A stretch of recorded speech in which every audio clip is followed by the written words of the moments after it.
They step into the biggest shows with the biggest names, and sometimes they get written on or off in a moment's notice. It's time to find out all the dramatic details of what it's like to be a guest star. With your host, Pete Ferrero. Let's go. There you go.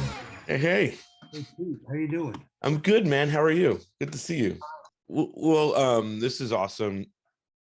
Larry Hankin, man, you've been around and working since the 60s. You know, I mean, you are, and the thing that amazes me about it is, it's like you're one of those people that I think people know you from a thing. You know, like a bit, and it's a big thing. You know what I mean? Whether it's a sign around, I don't know which thing it is, but you know, in the 60s. So here's the thing: like my sister and I, when we were younger, we watched. I watched all the shows that you were in the 70s, but I'm a 80s kid, so it's reruns for me. You know what I mean? Yeah. But my sister and I know you probably from Annie. I think we watched Annie so many times. You know. Really, that's incredible. I don't know. I watched something once or maybe twice. Maybe I'll watch a scene I'm in 2 or 3 times. But other than that, I'm amazed at how many times people watch things that I've been in, not because of me, but because of the movie. You know, like Trains, Planes, and Automobiles or Billy Madison. And like when I watched it 75 times. Why? Yeah. Well, when I was a kid, I grew up in New Jersey, and there wasn't much going on, but HBO was running movies like all the time, and I think Annie was one of those movies that they were just like and we don't have anything else. Annie, and then Annie. It's not what it is today. HBO, the Max and the Go, and you know what I mean. But that's kind of see what I remember about that was John Huston. I don't remember Annie or my part even. I remember the audition and just hanging out with John Huston. I mean, that just was blowing my mind. So the fact that other people were watching it for other reasons, I don't understand that. All right, let's go back though, because before you do Annie, you're in That Girl, right? I mean, so yeah, wow. Man. I mean, is that where it kind of starts for you with not that? Really. Where it started was I was working in the committee up in San Francisco. I'd been in well, wow. Can you tell that my nose is dirty over here? It's not dirt. No, I can't tell Wearing that. masks. Oh, I see. The K95 masks leave marks on your face. It's really good. Another thing to come from the pandemic. Yeah, right. It's just yeah. So you talking about what were you talking about? The movie? Well, where it's kind of started from. Oh, where it started, That Girl. No, I was working in the committee in San Francisco. I started up as a stand-up comedian, joined Second City. We split from Second City and started the committee, about 6 of us, you know, the director, a producer, and all had to do with Second City. We went to San Francisco. Well, that's only a plane flight away, an hour and a half, maybe. Plane flight away from Hollywood. So, and it only cost back in the day, 70s, it only cost $35 round trip for a plane flight from Hollywood to SF and back. So they were calling us. They would fly up, see the show. It was as good as Second City, I think better. But, yes. you know, see us, then they would fly back, call their, you know, casting people and say, hey, there's a tall guy up there, get him down. So I'd fly down. That's what That Girl was all about. You fly down, you do a week or a day, and then you fly back. So it was just a one-off. Mainly we were employed in the committee. But one time, and many people came up and did that and called and say, hey, the short guy, the fat guy, the funny guy. Right. Then Penny Marshall, one of the people who flew up and why she was doing Laverne and Shirley at the time. And she said, hey, we're doing a prom night. Laverne and Shirley go to their own prom. I want to dance with the tall guy. He's a funny guy in the committee. That was me. Yeah. So I flew down, boom, I did that. And then I flew back and I auditioned, flew back. And then from that show, because of Penny Marshall getting me down, an agent saw the show. Actually, he told me, he just went to the production office. He said, anybody, and he said, that's how we work, his agency. That's how we work. We go to casting people and we say, not phone calls, they actually go there and say, hey, is anybody interesting that you just cast that doesn't have an agent? And somebody said, yeah, a guy named Larry Hankin, a tall guy. He went to the Laverne Shirley show. They really liked him a lot. He's funny. So he called me and said, you got an agent? No. You want one? Yeah. Okay, how about me? Fine. Right. Boom, the rest is history. So it's Laverne Shirley and Penny Marshall. But that's the route that sort of like sends you. I mean, there's so much work and so many things that you do. Well, that's what started me off, because once I had an agent, sure, then he started sending me to what turned out to be all these very popular shows. Sure. It's not my choice. That was him saying, go audition Escape from Alcatraz, which got me a co-starring role. But that was having an agent, you know. Your Laverne and Shirley is awesome, but it is kind of controversial. You're hitting on Laverne. So it was a prom dance. Laverne, Penny Marshall, is a very funny woman. I mean, she's a clown. She, I say that. She's incredible. Yeah. And she's a physical comedian. I mean, she can do pratfalls and stuff. So she wanted to rehearse. She likes to rehearse, so do I. So she said during a lunch break, she said, look, there's nobody on the set. We can go rehearse, because everybody's at lunch. So we were rehearsing, and at one point she said, well, why don't you just dip me and drop me? And I didn't want to do that, because I thought, man, if I drop you and you get hurt, it's on me, man. I'm going to get fired. So I was very hesitant about dropping her, even though she's, no, I know how to fall. I don't. So while we're going through that, I said, well, how about this? How about if I dip you over the couch, so at least your head hits the couch, so at least I'm not worried about it. Right. Because I was worried about being fired. I didn't care about her. Who cares about Penny Marshall? I want the job. Yeah. So she said, okay. And so if I fall on the couch, if you dip me over on the couch, then you can fall on top of me. So I said, okay, fine. And then that works out. So we're doing that. And I dipped her, I dropped her on the couch, and I tripped and I fell on top of her. And all of a sudden I hear this voice, hey, what's going on here? And it was Gary Marshall, the producer, her older brother. And we get up and go, oh, we're just rehearsing the dance thing for the prom. And he said, what's this touchy-feely stuff going on? Touchy-feely? What are you talking about? Right, yeah. On the couch thing, the touchy-feely, no touchy-feely here, no touchy-feely here. So she says, said, no, Gary, we're rehearsing a dance. He said, I don't care.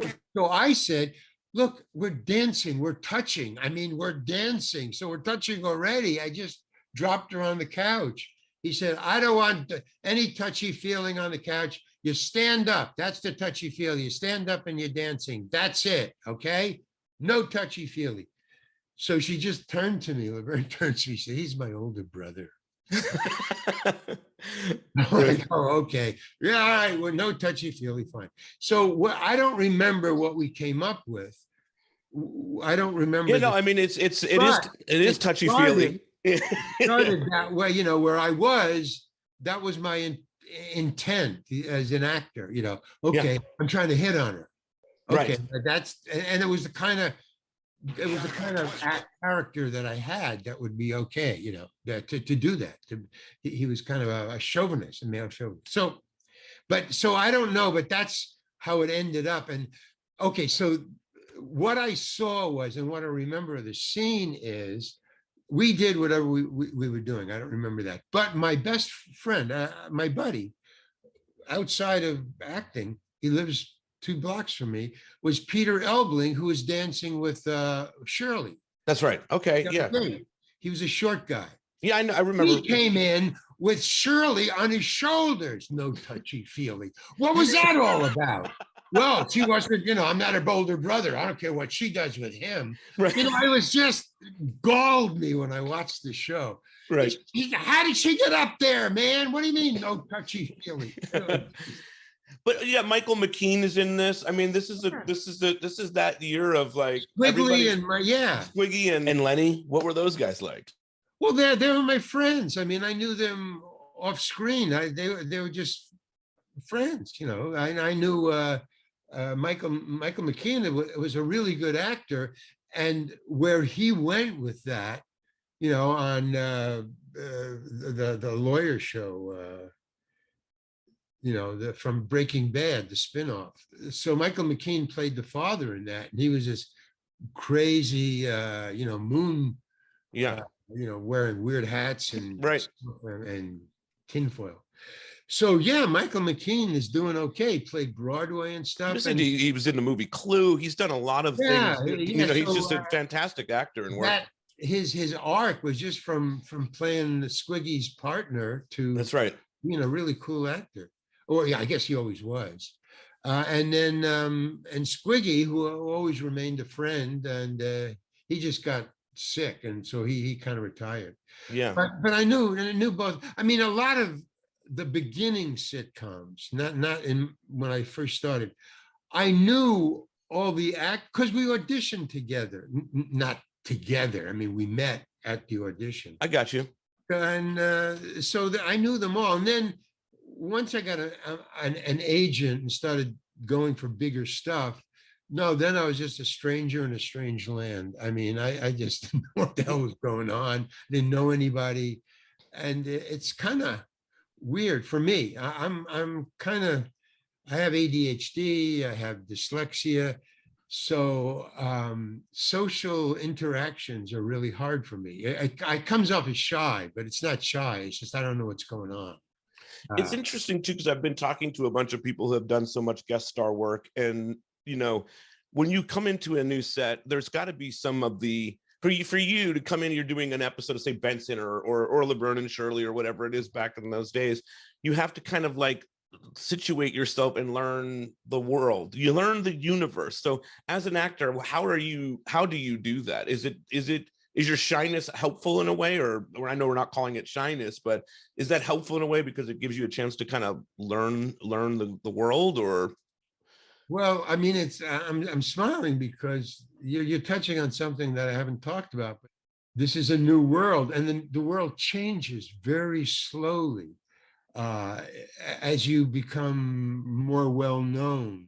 Yeah, but in the beginning, see, I come from Second City and the committee, which is improv groups. I studied with Viola Spolin. She's like the Lee Strasberg of improv. I mean, I was directed by Paul Sills. So, and the rule is don't deny. It's always yes and. Plus, you can enter and exit a scene at any time. There's no written script. There's no direction.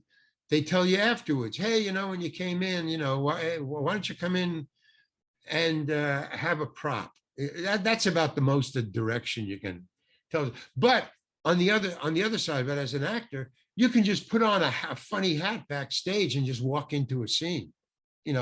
Well, in movies, you need permission and written. You got to go through. Can I change this word? Oh, Jesus! We gotta. Call upstairs and woo, it's just crazy. And then one day, can I change this word? Yeah, sure, do whatever you want.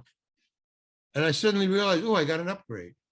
All of it. Right. Where'd that come from? Well, I saw you in blah blah blah. You know what you're doing. So and then very slowly you start to, and then you get a little freer, and so the social thing doesn't boggle my mind so much. The more I did it.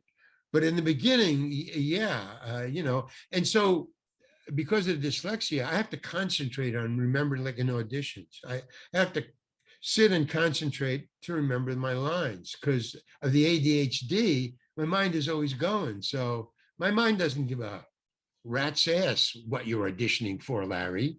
I want to think about, what we're going to do when you get home, Are you going to paint or are you going to? So I have to sit quietly and everybody else is talking. I don't understand how actors can just blah, blah, blah, and then go in and audition. I can't do that. I just gotta, circle, as they say, get in. Yeah, sure. They call, well, I think maybe that's what is it? The studio actors, where they inside the actor studio, right? Yeah. Actor studio type of thing where they, that's what it came off that I was. And it wasn't. I was just trying to remember my lines. I wasn't trying to get into my character. I was just trying to remember my lines. So it was kind of disconcerting in the beginning because everybody's talking it. But then I saw a documentary on Marlon Brando, and they showed us a slice, a little film cut of when he did that foreign film where he used a stick of butter. I don't know if you remember it. I don't remember. Yeah. Well, anyway. Yeah. It was a stick of, the girl he was acting with, it was a new actress. This is Marlon Brando. So she said to him, and they were getting ready to go on in front of the camera. They were getting ready to go on. And so the director said, okay, you're up, let's go. And he just said, just a second, I'm talking to my co-star here. So they said, and then he just said, and you could see him, he signaled, he went like this as he's talking to her. And what he did was, and the director nodded and said, roll camera. But she didn't know that. So he goes, and he was talking to her and he said, well, she said she was nervous about doing the scene. So he said to her, no, don't be nervous. It's just like talking to me now.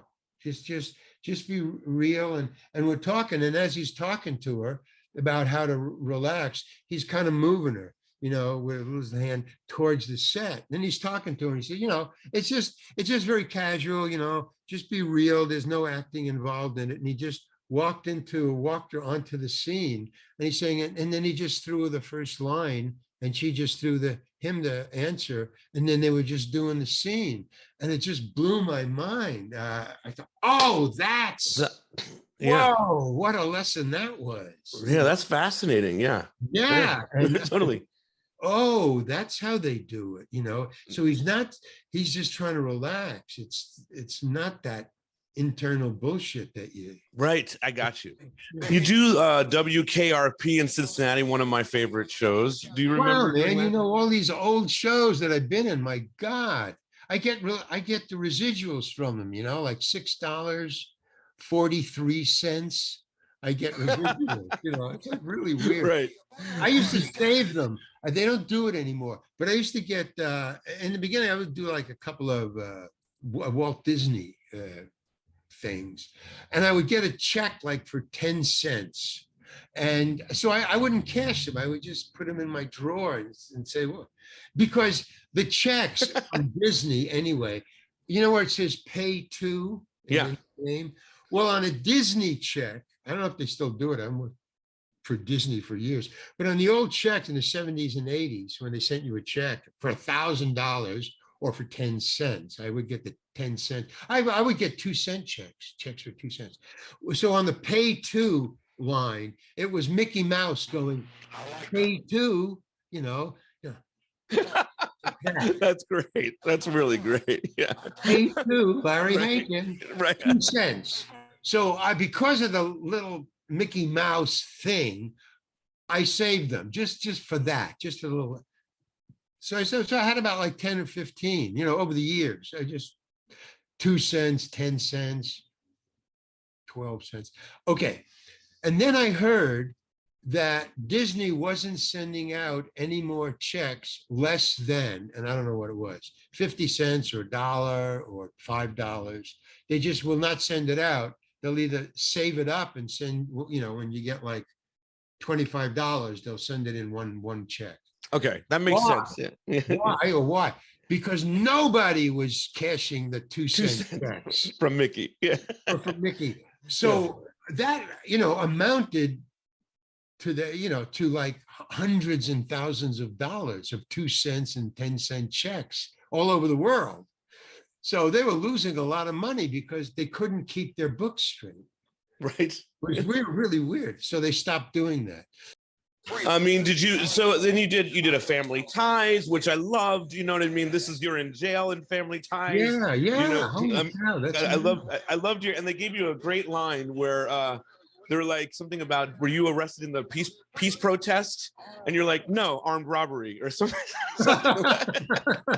What's interesting about that time period, right, is like, there's so many networks now, there's so many streaming services, but if you did a Benson or a Family Ties or a WKRP, I mean, everybody was pretty much glued to the set for that show. So the exposure had to be incredible for you at that time.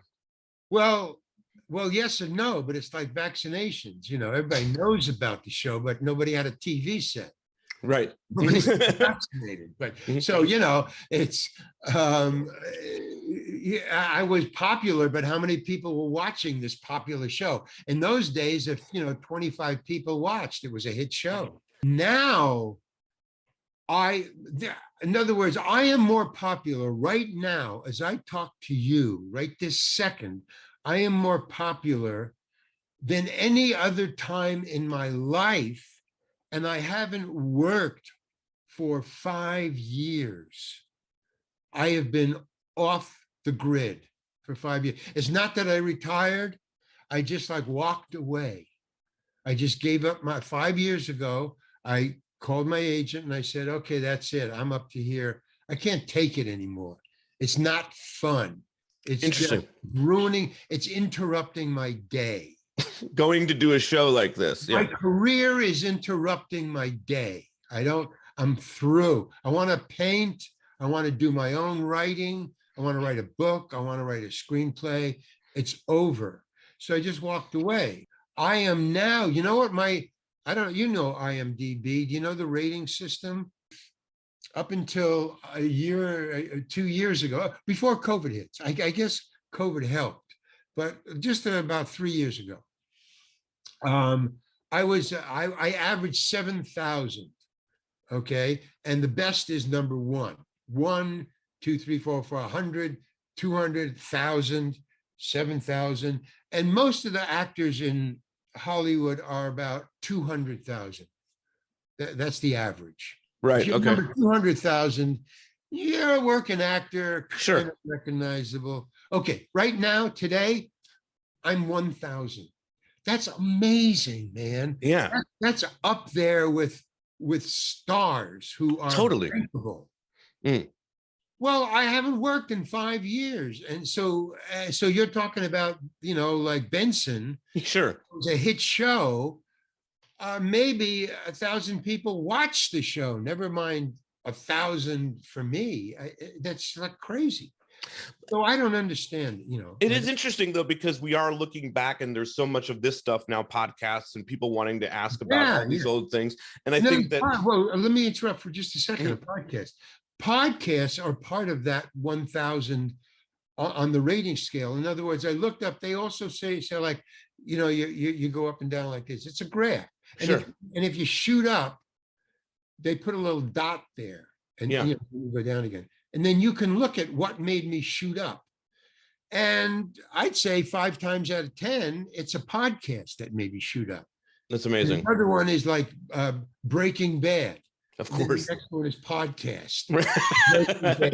Whoa, that's amazing.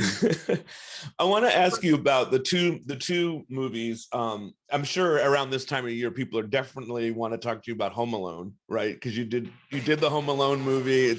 And you also did Planes, Trains. Planes, Trains is the best. I love that movie. And I love the scene that you do. He's proud of his town, yeah. But so talk to me about those two movies. And I think Planes, Trains is first, obviously, and then Home Alone. But so walk me through how two Hughes movies. I mean, they're both great. Iconic. Yeah. Both, one's Thanksgiving and one is Christmas. So I get 2 checks for residuals every Thanksgiving and Christmas. Like, right around this time of year, right? Yeah, I get 2 checks. That's really cool. I mean, not a lot, but hundreds. It's great, man. So okay, so Trains, Planes, and Automobiles is my favorite movie because of, I'll tell you exactly the scene where John Candy is driving. Right. That whole sequence going between the two trucks, between the shock, between Sid, but the best laugh I've ever had in a movie is, in Mel Brooks, the horse movie, The Fart. That's a huge laugh in a movie. Blazing Saddles. Blazing Saddles. Yeah, right. Yeah. When I watched it, it's related to Trains, Planes, and Automobiles. When I watched Blazing Saddles, I took a date, and it was an invitation. It had been out, but it was an invitation thing, and it was packed with a lot of stars and all kinds of carpets and stuff. But it was packed, and they're watching Blazing Saddles, and we were sitting kind of in the back, but in the middle, and here comes they're eating beans around the fireplace, around the campfire, and the movie is silent. We're watching it, laughing along, but now we're watching it. Everybody knows what's coming up. And then all of a sudden, a kid in the middle, right in the middle, down front, but in the middle, stood up, and he goes, "Here it comes!" And then, I mean, that was the biggest laugh I've ever been involved in. It was great. Okay, so in Planes, Trains, and Automobiles, when they're sitting on the trunk, they've crashed the car, it's behind them. They say, and all of a sudden, just a whump, just behind. You don't see the car, you don't see the flame, you just see a bright flash and a boom. So amazing. That the framing. In other words, John Hughes, cartoons. Charlie Chaplin named it. He nailed it in his autobiography. He said, how do you get your inspiration? Where does you movies and he says, cartoons. I just frame for the cartoon. Well, if you draw cartoons, they're perfect, the drawing. And that's that woomph in the back. That was a perfect, framing for the joke, but not showing the joke. Just the woomph. And also Blazing Saddles, it's a long shot. It's a master shot. I mean, those are the things that exactly I watch for. And this is one of my favorite movies of all time too. And then even their turn back reactions to the exactly. Yeah.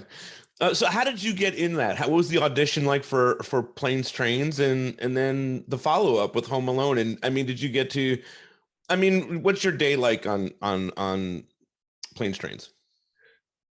Well, I'm trying to think. At the time, I think I was beyond. Well, I wasn't beyond. You're never beyond auditioning. Generally, they say talks. If you're a star, you have a talk, but basically, it's an audition. But exactly. I just want to talk to you. Okay, so I did that. And at that point in my career, I think I was just invited. They knew my work. So you didn't have to audition. I didn't have to audition. That's cool. For John Hughes and for John Huston, for Annie. I came in. I didn't audition. I just came in and talked to John. A huge, great Homo sapien.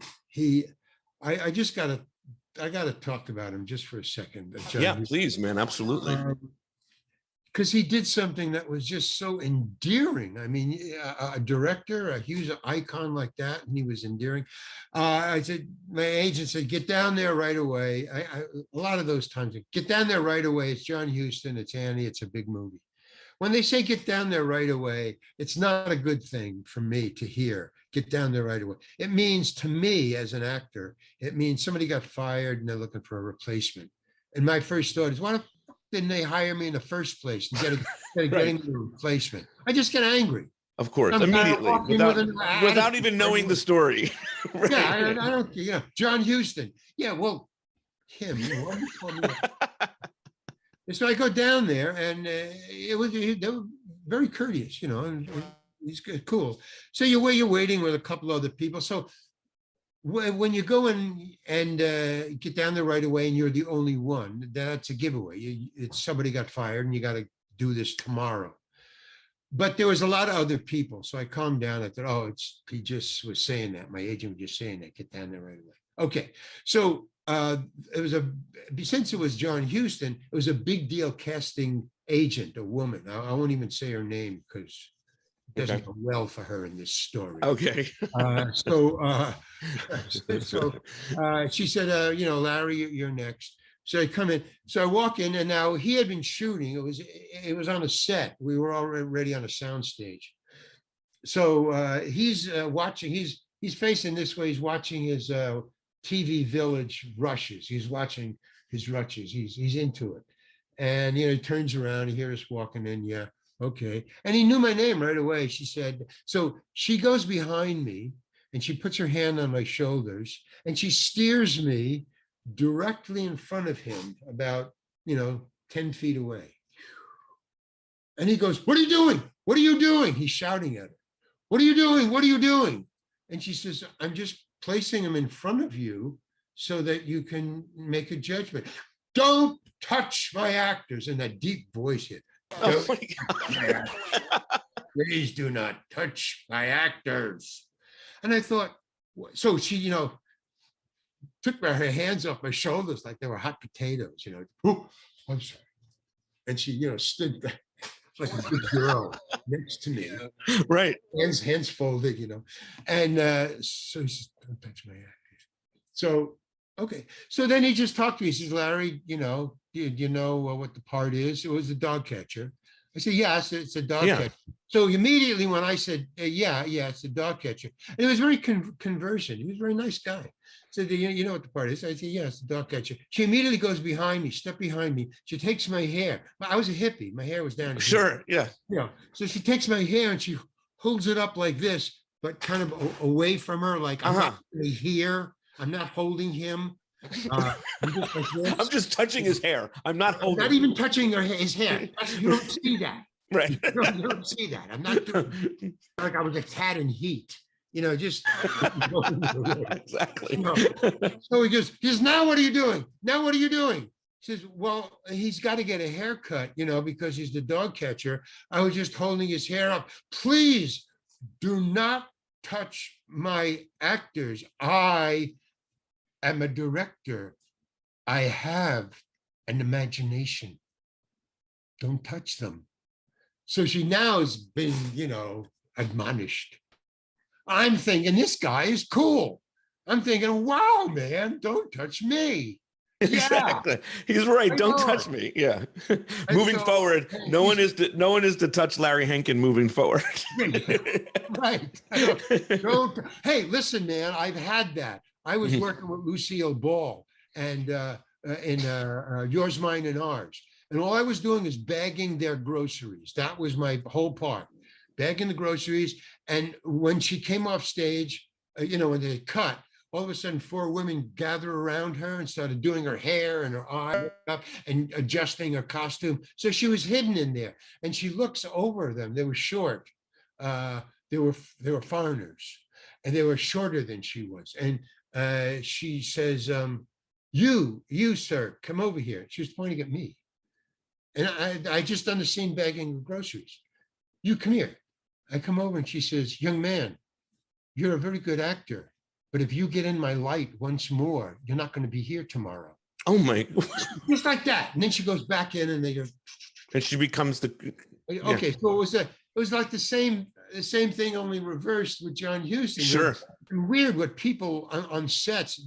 I'm writing a book now about all that stuff. The weirdness of people in charge or not in charge, what goes on sets.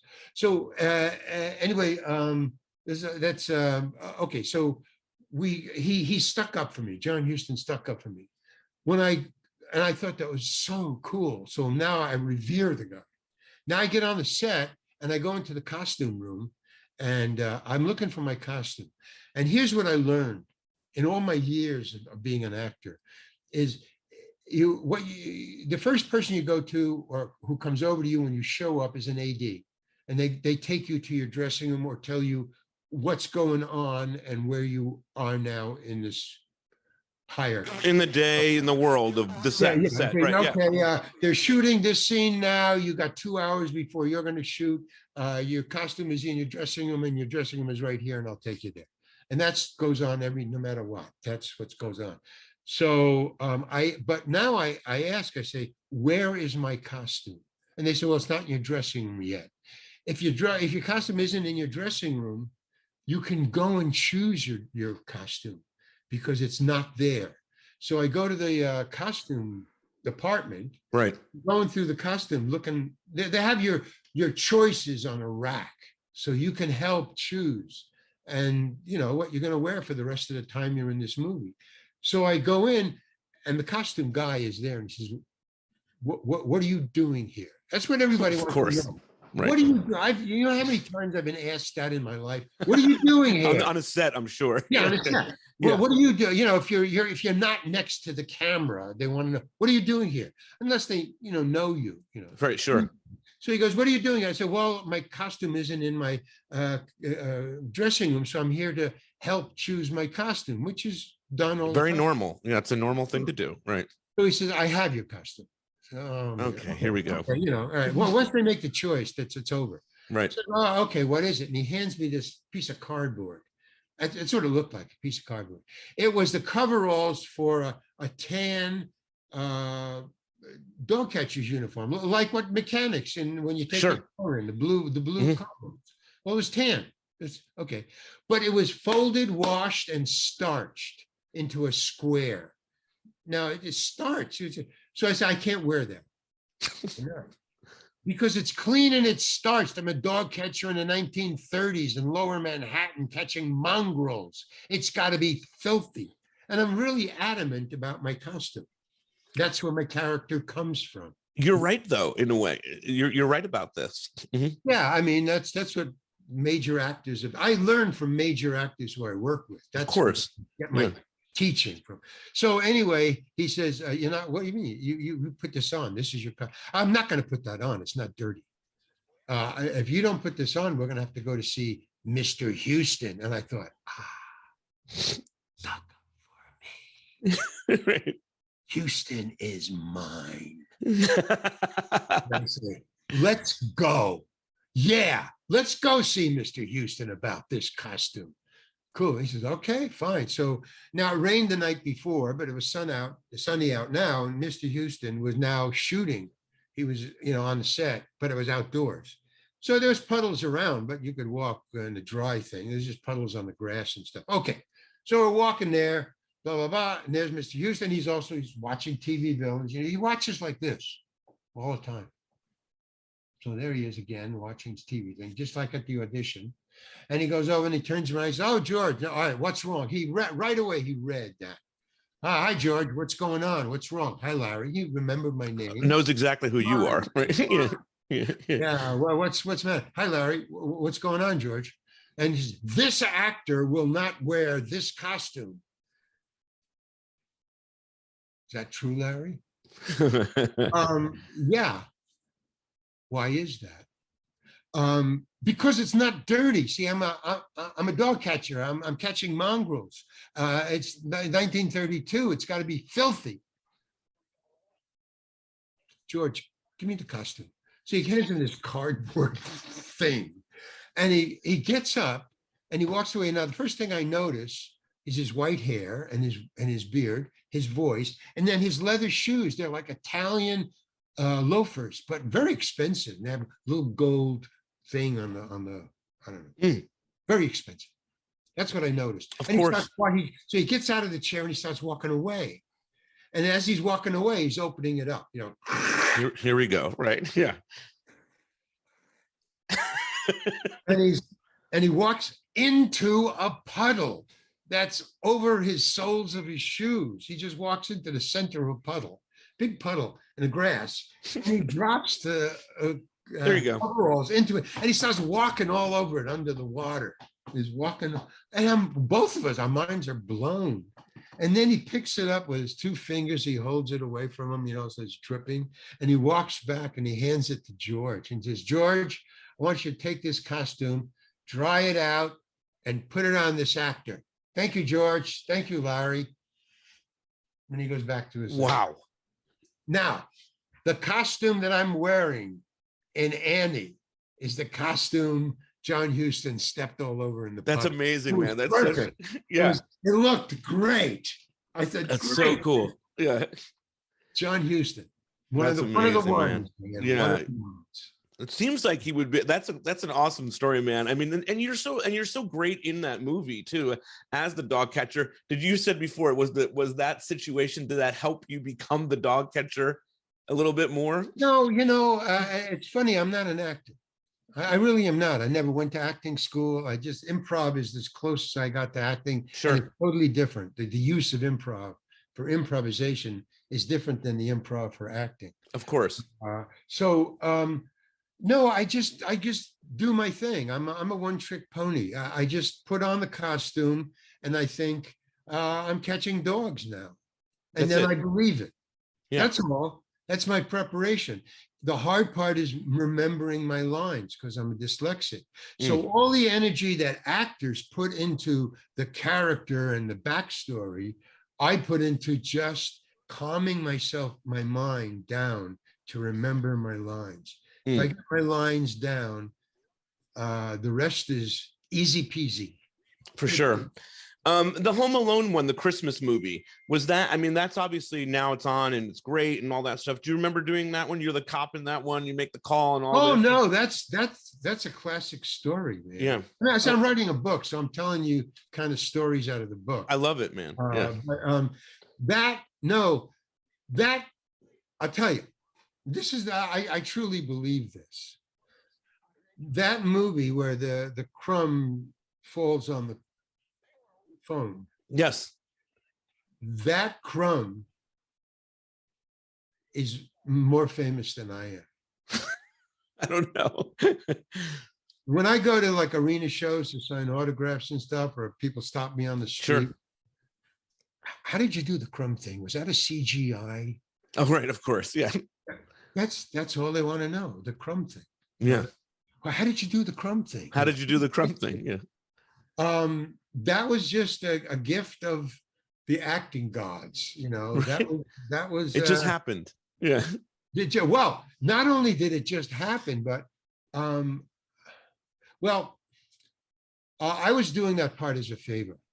I was up for the part of the Daniel Stern's role.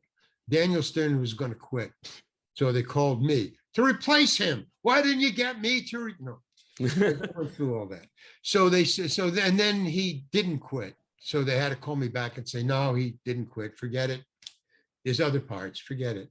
So I was like bummed for about an hour. And then, yeah, that's show business. Of course. That's show business. Yeah. So I get a call about 2 weeks later. Now the movie is shooting. The whole that's all forgotten.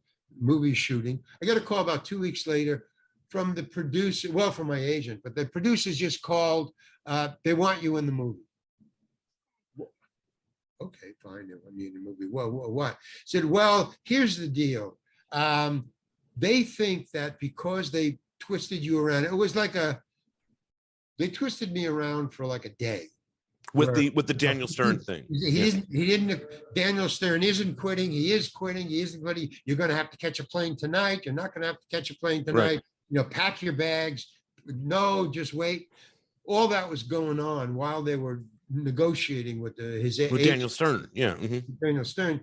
So they were jerking me around for about 10 hours. So 2 weeks later, they called me and said, we're sorry we did that to you, but we think we are reaping a dark harvest because of that. We believe, and this is crazy, but this is the phone call I got from my agent who said the producer told him this. The movie is cursed. There's a kibosh on it because we jerked you around so much. We're having very bad luck on this movie. Oh my God. And they said, we have to have you in the movie now. I mean, and I thought this was nuts, man. But it sounds nuts. Yeah. For me, fine. Right. fine. So he says, but, here's the but. Now it's going to get dicey. But there's no parts available for you, except there's only, because it's cast and we can't fire somebody to hire somebody. Sure. Will come down on us. So there's only one part available and it's only 5 lines. And I said, great. Perfect. Perfect. Sign me up. Yeah. Yeah. Okay. So so it's only 5 lines. And I said, and I'm just listening. He said, now don't get crazy. I wasn't crazy. I was just thinking it's a paycheck. I'm fine. So he said, now don't get crazy. Don't get angry. That's a small part. You were up for, they called you for a co-star. The Daniel Stern, right? Yeah. So you have a right to be angry. But so they're willing to make a deal. Okay, what's the deal? The deal is they'll pick you up in a limo. They'll fly you first class to Chicago. They'll pick you up with a limo at the other end. Your set will be, your scene will be already set when the limo arrives from your plane. So you don't have to wait. Your costume will be ready, and we'll pay you $10,000, cash, a check. No, fantastic. Taken out. Right. I said, "Oh, fuck yeah, man! Let's do this. Let's do it." Right. Yeah, that's great. Exactly. And we'll have you home for dinner. Perfect. Dinner in your own home. I said, no, for $10,000. Let's do it. Right. Let's do this, baby. So, okay, okay, so I hung up. Great, wow, I'm thinking, wow, man, cool. And then I get a call back from a producer. So he said, we're very happy to have you aboard. I know this sounds crazy, but really, Larry, you are doing us a favor by being in this movie. I thought, well, thank you very much. You're doing nice, very nice comment, right? Okay. He said, but now we have one other thing we'd like to ask you. Do you want any props? Anything? I mean, you're doing us a favor. So whatever you want. You want a costume prop? You want a prop, a hammer, whatever? You tell us, what do you want? And we'll give it to you. We'll have it there for you. So I said, well, okay, I want to be eating a donut. So he said, okay, a glazed donut. I want a glazed donut. You just want a donut? Yeah. Just one, yeah. I mean, whatever. Right. The whole thing was getting stupider and stupider to me at the time. I mean, the $10,000 was great, and all the rest of it, I don't care. Give me the money, I'll be home for dinner. That's what I saw. A fucking donut? Come on, man. Donut. Okay, fine. Leave me alone already. Amazing. Okay, so the day comes. Sure enough, a white stretch limo pulls up in front of my apartment house. So now I look out, and I have a window down. I live on the front, so I look down. There's a white stretch limo down there, and I see people walking by. They're starting to gather now. Who's going to get in the limo? So I got like about 7 people. Right. Oh wow, man! This is who's going to be, And then I come out and get in, and they're like, "What the fuck?" I'm late for my appointment to get my, Slurpee, and it's you, right? This is who comes out. I don't even know this guy. Oh, I think I saw him on something. Hey, what's your name? Hey, what's your name? Hey. Oh man! So I get on the thing. I show up, and sure enough, so I go and just like they say, limo there. They're waiting for me. The set is all set up, and I go. Just to, sure. Hey, where's my donut?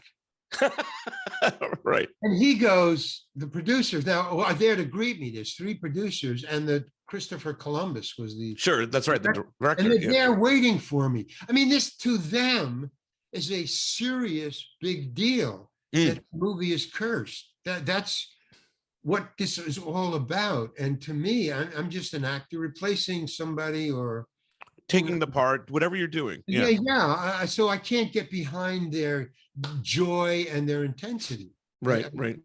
Confusing. So where's my donut? So I see this intensity. Oh, thank you, Larry. Thank you for doing this. And I'm going, where's my donut? Like, okay, bring it in.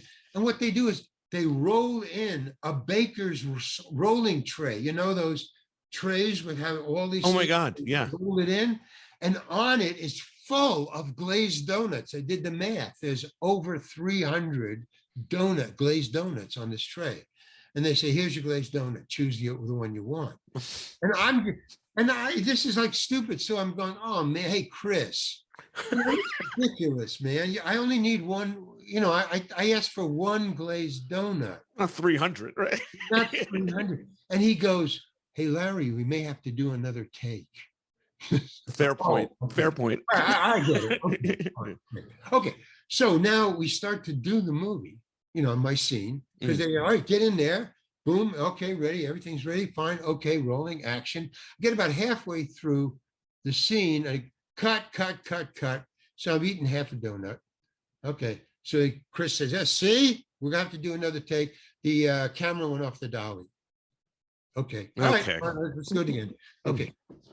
I did that scene 10 times. I've never done a scene 10 times. As somebody else said, it was, I don't know, some director who does a lot of takes. Sure. Oh, I know you mean, yeah. Yeah, the very famous director. And they were all technical difficulties. At one time, because of the heat, we were on a small sound stage and they had movie lights. And one of the movie lights above us heated up so much it exploded. Oh my God. Rained down glass. Maybe it was cursed. Well, no, that's what I'm telling you. On the 10th take, you could see the white faces of the producers, and I started to think, holy shit, this is cursed. Right. This is not a joke.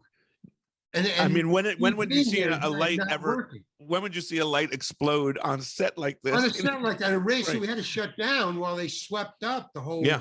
So that's losing money. And then the camera thing, the camera was out of focus, something fell, somebody laughed. It just got so, and they're using donuts, and I'm eating like 10 donuts. Right. And I'm thinking, Jesus Christ, man, and I'm gonna have to sleep overnight here. There's no going right home. That's gone. Right? Yeah, that's gone. Yeah. Because I was thinking, that's a great story that they flew me in and I'm eating dinner in my own house. Right, that's gone. Crazy. Yeah. That is so cool. That's a cool story. So yeah, they're interrupting that. And then on the 11th take, and I don't even want to eat another glazed donut, but okay. So on the 11th take, I'm eating the donut, and then now for the first time in 10 takes, on the 11th take, the scene goes all the way through and I hear cut, moving on. And then all of a sudden the entire crew and everybody watching goes, ha, ha, ha, and they break out laughing. Like, when they hold it in because it's a take until somebody yells cut and then they let it out. That's what happened. Everybody fell down laughing. And I go, oh shit. Again. Yeah. So Chris Columbus said, come here. I want to show you something. I said, I don't want to see my fuck up. Right. Let's do it again, man. Right. I'm getting angry. I really had an attitude now about how many times do I have to fucking do this for my $10,000? I'm Right. trying to earn my money now. Exactly. That's bullshit. No. So he says, no, I want you to see this. I said, I don't want to see my screw up. I just want to do it again. Because I was afraid I would forget my lines. Of course. That's what I worry about. So he says, no, you just please come over and watch it. So I go and watch it. Well, as soon as he started queuing it up to watch it in the TV Village, the crew came over to watch it again. So we're watching, and then boom. And then the crew, just as soon as it dropped down, and I don't know, because I'm looking, it's down here. I'm looking out that way. Right. So my non-registering is also making it funny. Sure. Right. Yeah. Rumkoff doesn't know what's going on. Right. Yeah. So they're all laughing at me at the thing, So I see this, I hear them laughing, and before it comes to the end of the scene, and he turns it off, and I say, okay, haha, very funny. Let's just do it again so I can go home. Right. He said, go home. He says, that's going in the movie, man. He says, Oh, that's amazing. gold. Yeah. I said, are you kidding? He said, yeah, that's funny. It is funny. Yeah, I mean, obviously it's funny. I've watched it, Yeah. with the time gone by. Yes, you're past this. And I want to get home and eat my dinner so I can tell the story about how I got $10,000 Right. fly in and fly out. Yeah. That was my actor's story that they were just fucking with. So, Great, man. yeah, it's just it's a great story. Anyway, I want to. So you're right. I want to ask you. You're writing this book, right? This is going to be really awesome, man. How's that going? Is it fun to read? Well, I just finished it about 3 days ago, and now I just got it proofread. It just came back, so I'm going through that. But everybody likes it. They think it's basically, it's kind of the stories that I've just been telling you.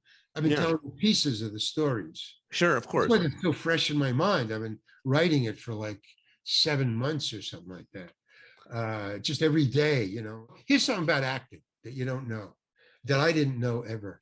There's certain schools, the method acting, that's what I was talking about, method. Yeah, for sure. Blah, blah, blah, blah.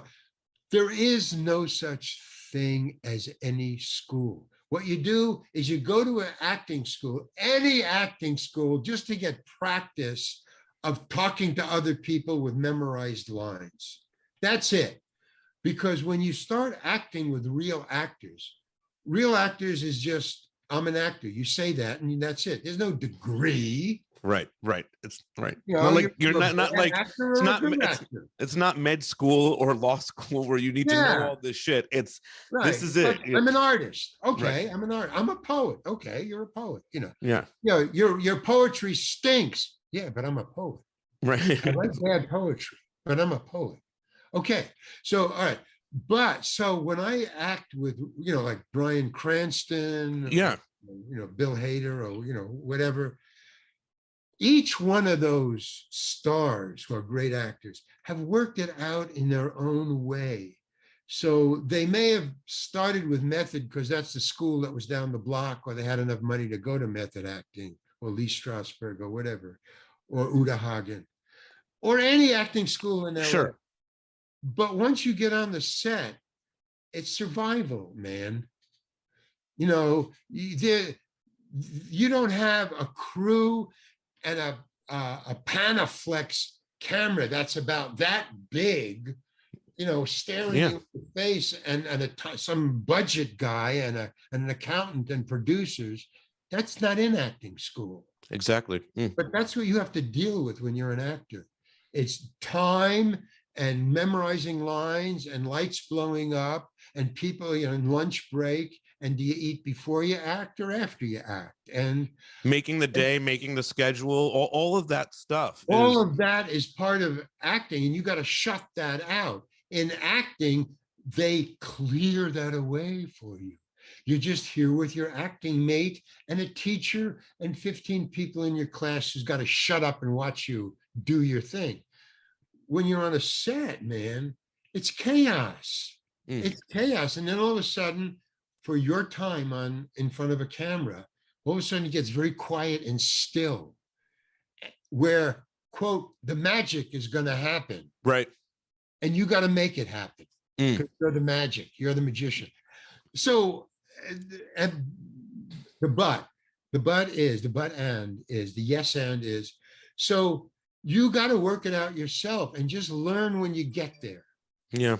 Just learn when you get there. That's my school is the 40 years of acting on set. I never went to an acting school. And so that's what I learned. And the same thing with reading. Yeah. You learn, every novelist has a different trick that they know about writing. Sure. I've gotten 3 people now telling me how to do it. Yeah. Now that I've done it, they now reading it and saying, well, but you don't do this, or don't call him that. Say this. Yeah. Or name him that. Or don't put that in front of this. Change it around. Learning the structure, sort of. Yeah. The structure. Yeah. Yeah, it's structure. Well, I guess even in your acting, it's all structure. Structure. How you. What about Seinfeld? I want to ask you about that too before we wrap up here. But going into that, I heard somewhere that you're friendly with Michael Richards. How did you get that? Michael Richards suggested me, because we auditioned for a lot of things before either Michael Richards or I were a twinkle in anybody's eye. I mean, we just, and one time we worked together as brothers, as a matter of fact, in a restaurant sitcom years and years and years before Seinfeld. So he suggested me. So that's how I got the audition. But when I auditioned, there was like, nobody looked like him. I thought it was a lock. I mean, I played him as a brother. I played his brother. So I thought, I got this. And I had to audition 5 times. And the top thing is 3 times. Then you're supposed to get paid if you have to audition more. They never even mentioned that, never got paid. And everybody was always different. In other words, they weren't auditioning a lot of people who looked like Michael.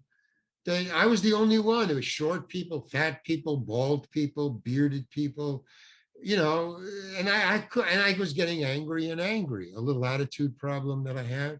But keeping coming back and seeing the same people doing the same, auditioning for the same people. And there was always this bald guy who just said, go out and come in and like Kramer. Go out the door and come in like Kramer. And I didn't know who he was. I knew there was Seinfeld was there. Jerry was there. There was a producer, a guy in a suit. I knew that. There was a director, and he was just a slob. Directors in auditions are generally the worst dressed people. And that's my director, right? Casual. Yeah, They're right. extra casual, ultra casual.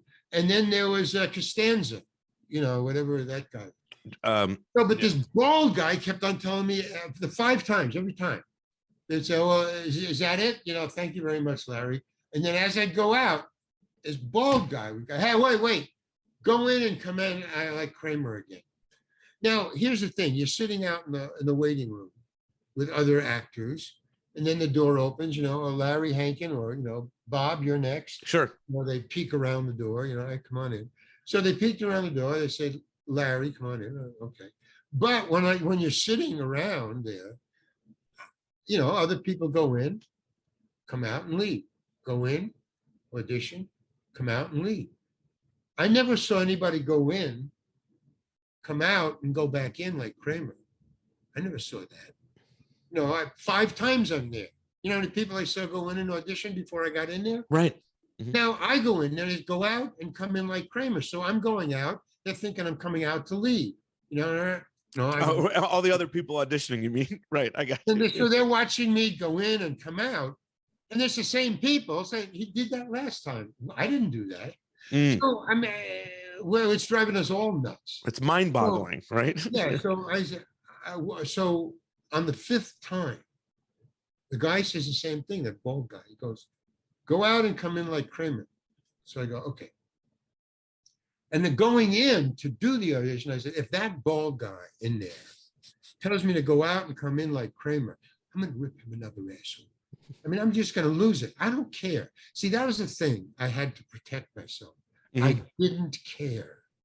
Right. So I had a little more leeway than other actors. I didn't have any children. I didn't have a car. And you've been working, man. So it's like, it's not like you don't work. Yeah, you know what I mean? Yeah, but I just didn't. So that's when I went into the audition. And then he says, go out and come in like Kramer. And I said, okay. When I'm going out, and when I come in, I'm going to lose it voluntarily. So I go out, and there was a secretary who's there in the room. So I shut the door, and I just said to her, I never did this before. And I said to her, who the fuck is that guy in there who keeps telling me to come out and come in like Kramer? And she said, oh, that's Larry David. He owns the show. He writes it. Oh, thank God. Okay. I was just like a kindergarten child, Right. You got it together. Yeah. But that was the last. Thank God. She could have gone to the bathroom, and if I didn't ask that question. Oh, you were going to come in like wildfire. Yeah. I did it, and I paid the price for it years later. When Curb Your Enthusiasm, I got an audition for that. Oh, did you? Well, it's a lock, man. Yeah. I mean, me doing Kramer's kind of a famous little Seinfeld thing. So I thought, well, he knows I'm good, so that's cool. So as I go into the room to audition for Larry. Larry David show, Curb Your Enthusiasm, Curb. Right. I went for the audition for Curb. What's his name? Garn. Jeff. Yeah, Jeff Garland. Jeff Garland. Yeah. Who had used me years and years before I became an actor in something that he was doing before he became an actor. And he said, one day I'm going to become an actor and I'm going to use you. And now 15, 20, 30 years later, here you are in the room. Garland comes out of the Curb Your Enthusiasm audition room. I'm in the hallway auditioning and he's waiting for me. Jeff Garland comes out and he said, "Hey, Larry, thanks for coming. I told you, I told them about you. I told Larry to get you in, because of what you did for Seinfeld." So, okay. And then he goes back in and he sits down next to Larry. And so I come in now and he says, "Okay." And they give you little pieces of paper. It's an improv audition. It just says what your intent is. So on my little piece of paper, I had, "You're getting off an elevator and Larry David is trying to get on the elevator. They do that dance." That's it. Like, excuse me. Right. Okay, fine. So it's an improv. There's a mime elevator. There's no elevator. It's just in front. It's like in a classroom. It's a classroom. So all this, there's about 100 people, no, about 50 people sitting in the children's desks. It's a classroom. Right. And Larry David and Jeff and the producers are sitting in the front row. And everybody else came in to see because now he's a genius. Now he's a genius. Yeah. So now everybody's watching the audition. So I come in, I have my little piece of paper. So there's a guy, a sign says, "Okay, this is the elevator." He draws an air elevator. He says, "Okay," and they had 2 or 3 people in the elevator with me, standing behind me, and I'm standing here. It's okay. This is the door, and here's the door, and the doors are going to open. And then Larry gets on the other side. He's facing me, and he said, "Okay, here's the door," and the guy stands on the side, and he says, "Okay, and the doors open, scene." And Larry and I are doing this, and I won't stop. I won't let him on the elevator. Just like this. And he's just like his ego is involved. And now and then finally just go, okay, stop. All right, that's enough. All right, okay, thank you. And he's yelling that. "Oh, thank you. Okay, stop. Okay, thank you. All right, next. Let's get the next person in." He wouldn't even look at me. Then that sort of thing. And I said, and somebody says, "Okay, thank you very much." And they try to get me out of there. Right. The genius is disturbed. Oh my God. And so they usher me out. 2 people ushered me out. It's okay. And they ushered me out. So I'm in the hallway now going to my car. Okay, I guess I blew that audition. I don't know. Right. That's that. I'm in my car and Jeff Garland comes running out. "Look, what did you do? What did you do?" What did I do? I was doing that dance. That's what I was doing. "No, you were fighting with him. No, I wasn't. I was doing the dance, man." Right. Yeah. And he says, "No, you were fighting." I said, "No, I wouldn't let him on, man. I was just playing. It's an improv." And he goes, No, oh my God, I suggested you. Oh my God. And he starts to walk back and disappeared into it. Oh my God. Oh my God. So I mean, show business, I'm not an actor, man.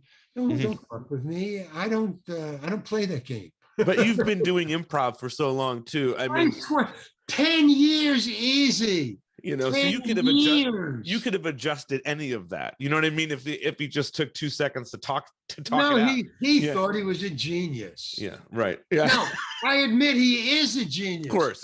Thinking you're a genius is a whole other ball game, man. Fuck you. Exactly. Come on. This has been great chatting with you. I want to. People will be mad if I don't ask you about Friends and doing all that. I mean, that became something pretty popular. Playing that character on Friends. Is that now where you think you get most recognized from? Is the Mr. Heckles. Yeah, By far. Well, it's a worldwide phenomenon. Now, most of the things that we've talked about have gone worldwide, sure, viral. they're huge. But Friends is just a solid. That's it, man. It's a solid.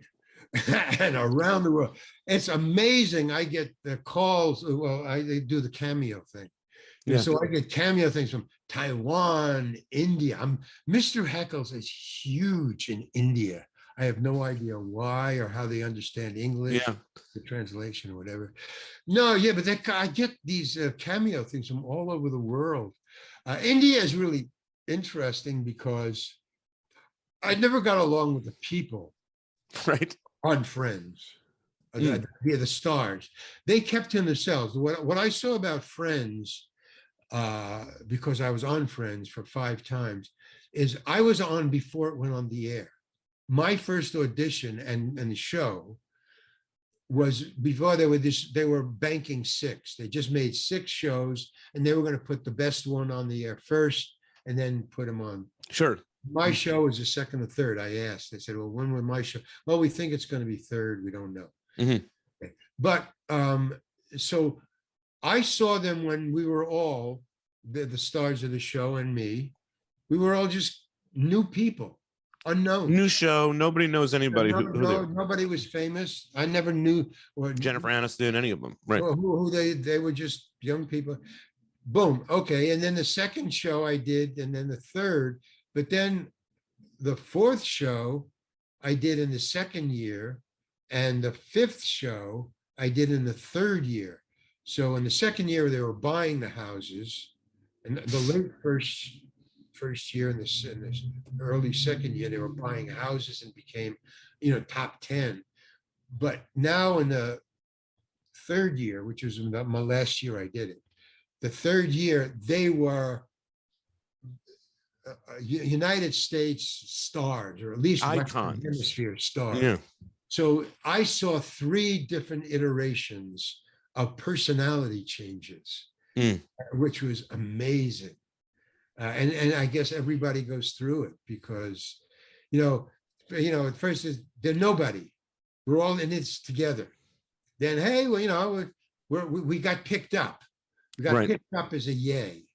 Okay, you're feeling a little better. Okay, now they're on and they're in the top 10. You see, their rehearsal clothes are a little better.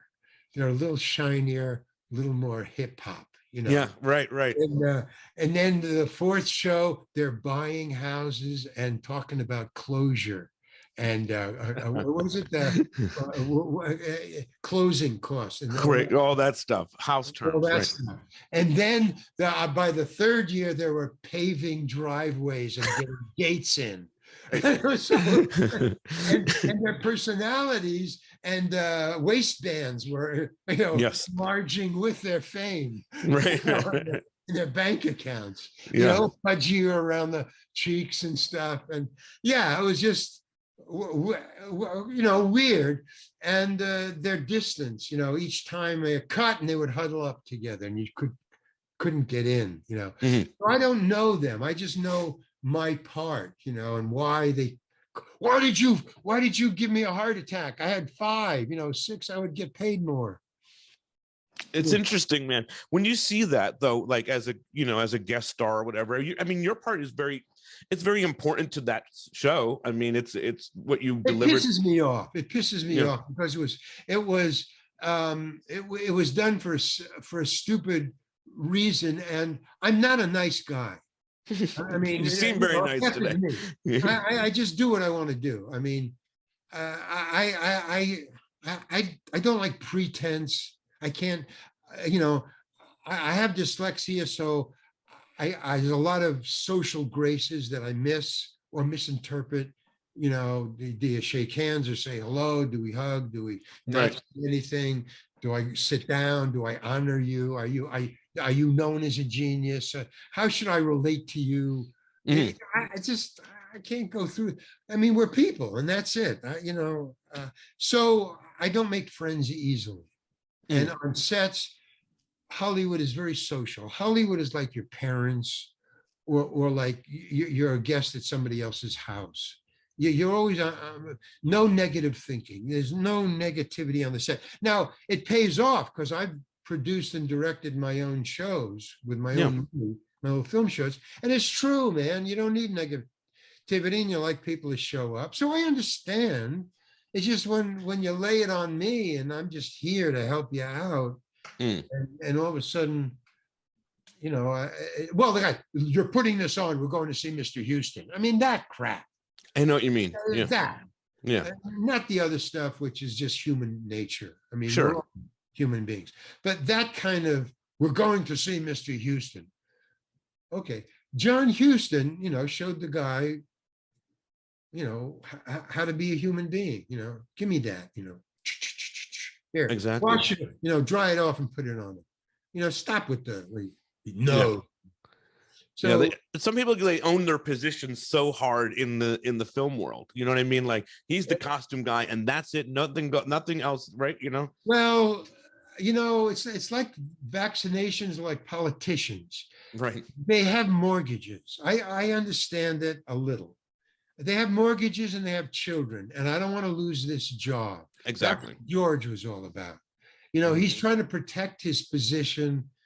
You know, if you go on with the wrong costume and John Huston fires him, I understand it. Yes, you know, right. John Huston is not here. We can work it out right here at the table. That's what I do with all my things. You know, you go in the costume, they love that. Of course. You know, when I did, I was playing a Hell's Angel, and I went into the costume rack, you know, and I'm there, and then the costume lady came over, and she said, "Oh, you know, are you the Hell's Angel?" Yeah, just looking at stuff, and we went through it together. And, you know, I put it on. Oh, that looks good. And that's great. And then I put it on. We picked it out. She took a picture, sent it to the director. So she sent the director the picture. And then it came back. And she says to me, hey, he loved it. And she's happy for both of us. We both picked it out. And, you know, it's that kind of making movies. Yeah, exactly. Not you're putting this on and we're going to the principal. Exactly. Exactly. That's exactly what it's like. Listen, man, this has been great chatting with you. You've done so much great work, and just thank you for your time here. I love everything. You're a great interviewer. You know? I love everything that you've done, man. Thank you for the work that you've done and being a part of so many of our childhoods and teenage years and adult years.